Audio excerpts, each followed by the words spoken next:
정치권에서는 임시국회 파행을 둘러싼 여야 대치가 외교 안보 현안으로 확전하는 모습입니다. 위안부 합의나 개성공단 폐쇄 문제를 두고 서로를 겨냥한 공방을 벌였습니다. 강희경 기자입니다. 임시국회가 사실상 개점 휴업인 가운데 여야가 위안부 합의와 개성공단 폐쇄 등 외교 안보 현안에 대해 극명한 이견을 노출하며 다시 한번 대립각을 세웠습니다. 더불어민주당은 2년 전 한일 위안부 합의에 사실상 이면 합의가 있었던 것으로 드러난 데 대해 당시 집권당이었던 자유한국당의 뼈저린 반성과 사죄가 있어야 한다고 촉구했습니다. 특히 당시 한국당이 침묵으로 일관하며 박근혜 정부의 무능을 비호한 만큼 지금이라도 지난 정부의 외교 참사를 수습하는 데 협조해야 한다고 밝혔습니다.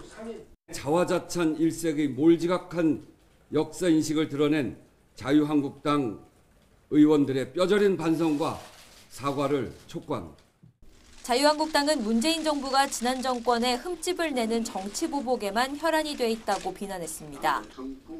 특히 개성공단 철수가 박근혜 전 대통령의 일방적 구두 지시로 이루어졌다는 통일부 정책혁신위원회의 발표는 북한만 박수칠 내용이라고 맞받았습니다.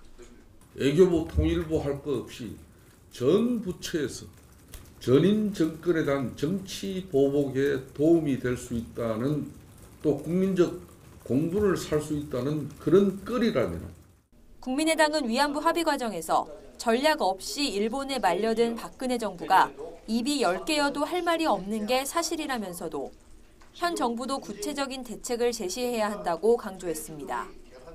개성공단 폐쇄도 졸속 결정이었던 것이 명백하지만 문재인 정부가 지난 정부의 잘못을 지적하는 데 그치지 말아야 한다고 밝혔습니다. 일본은 고작 10억 엔으로 범죄의 역사를 덮으려 했습니다. 그래서 무엇을 어떻게 하겠다는 것인지 알 수가 없습니다. 국회 파행 속에 각종 현안에 대한 날선 발언까지 쏟아지면서 여야 간 감정의 골이 더욱 깊어지고 있습니다. YTN 강희경입니다.